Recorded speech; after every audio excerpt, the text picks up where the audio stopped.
योद्धा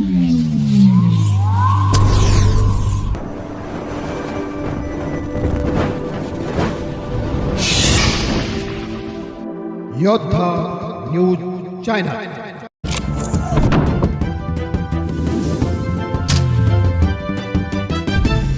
आदर्श विद्यालय शिरोली येथे 10वीच्या विद्यार्थ्यांचा शुभचिंतन सोहळा उत्साहात संपन्न। पुणे खेड प्रतिनिधी संतोष गाडेकर।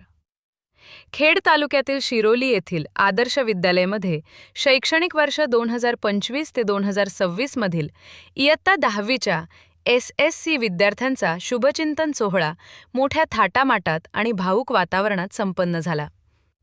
आपल्या शालेय जीवनातील एक महत्त्वाचा टप्पा पार पाडणाऱ्या विद्यार्थ्यांना निरोप देण्यासाठी आणि आगामी बोर्ड परीक्षेसाठी शुभेच्छा देण्यासाठी या कार्यक्रमाचे आयोजन करण्यात आले होते।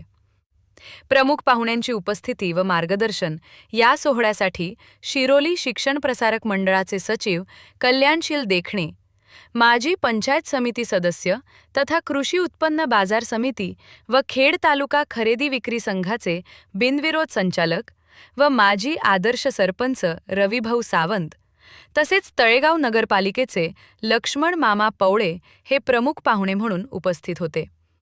कार्यक्रमादरम्यान रवींद्र सावंत, कल्याणशील देखणे आणि लक्ष्मण पवळे यांनी विद्यार्थ्यांना परीक्षेला सामोरे जाताना आत्मविश्वास कसा ठेवावा याबद्दल मोलाचे मार्गदर्शन केले, सदिच्छा व्यक्त केल्या।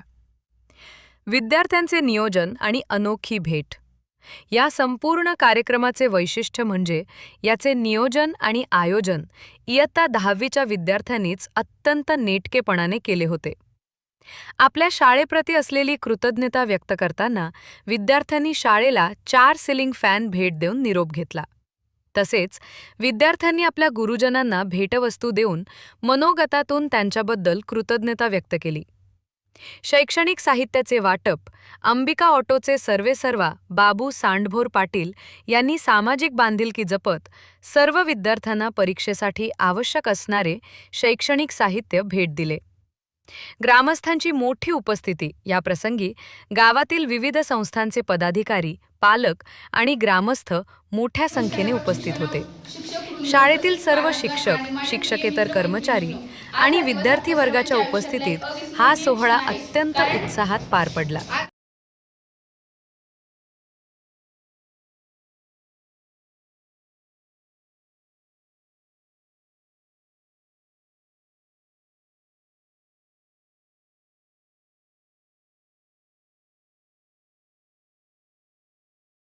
आपण खेड तालुक्यातील आणि पुणे जिल्ह्यातील शिरोली या ठिकाणी आलेलो आहोत। तर या आदर्श विद्यालयामध्ये आज त्यांचा 2025-26च्या बॅचचा शुभचिंतन सोहळा आहे। तर आज विद्यार्थ्यांचं मत जाणून घेऊया।